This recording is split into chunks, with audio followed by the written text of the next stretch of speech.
Misteri Gunung Bonjot, penjaga sunyi dari muka payung. Di balik gemuruh heningnya alam, berdiri sebuah gunung kecil yang tenang, namun menyimpan sejuta tanda tanya. Gunung Bonjot terletak di Desa Mukapayung, Kecamatan Cililin, Jawa Barat. Tak banyak orang luar yang mengenalnya. Tapi bagi warga setempat, nama Bonjot bukan sekadar sebutan geografis. Ia adalah penjaga, saksi, dan simbol yang tak bisa dijelaskan hanya dengan logika. Konon, zaman dahulu kala, tempat ini bukanlah gunung, melainkan sebuah dataran sunyi yang dihuni oleh seorang petapa tua berjubah putih.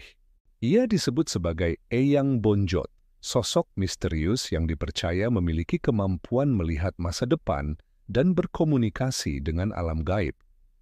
Tak satu pun warga berani mendekatinya, tapi mereka tahu, selama Eyang Bonjot tinggal di sana, desa mereka aman dari segala bencana.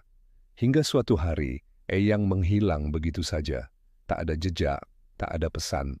Namun dalam semalam, bumi bergetar pelan, dan dari dataran itu muncullah sebuah tonjolan tanah yang terus membesar hingga menyerupai gunung kecil.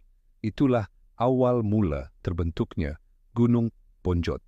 Penduduk percaya gunung itu adalah perwujudan jasad Eyang yang menyatu dengan alam, menjelma menjadi pelindung abadi.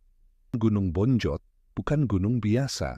Di malam-malam tertentu, terutama saat bulan purnama menggantung rendah di langit, beberapa warga mengaku mendengar suara gamelan halus yang mengalun dari puncak, padahal tak ada satupun manusia di sana.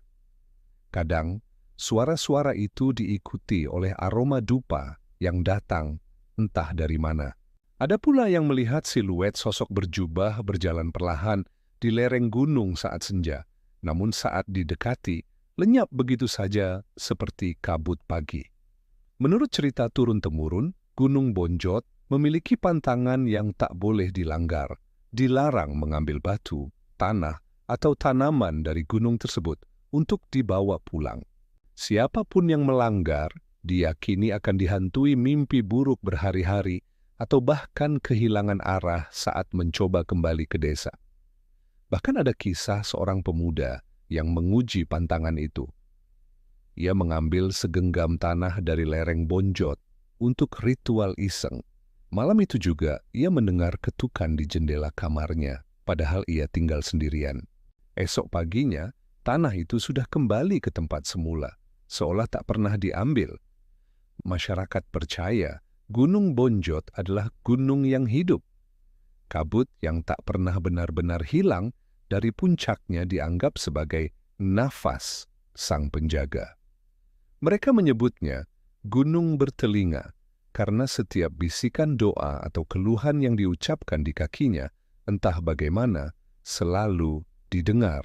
Tak sedikit peziarah dari luar desa yang datang diam-diam, duduk bersila di bawah pohon besar yang tumbuh di salah satu jalur menuju puncak. Mereka datang bukan untuk berwisata, tapi untuk cari petunjuk, menyampaikan hajat, atau sekadar meminta perlindungan. Sampai kini Gunung Bonjot tetap berdiri, tenang namun memancarkan aura yang membuat siapapun yang mendekat merasa kecil. Para tetua desa masih menjaga cerita ini, meneruskannya pada anak cucu agar tak hilang dimakan zaman. Karena di era serba digital ini, mereka percaya masih ada tempat di dunia yang tak bisa direkam oleh kamera, tapi hanya bisa dirasakan oleh hati yang percaya.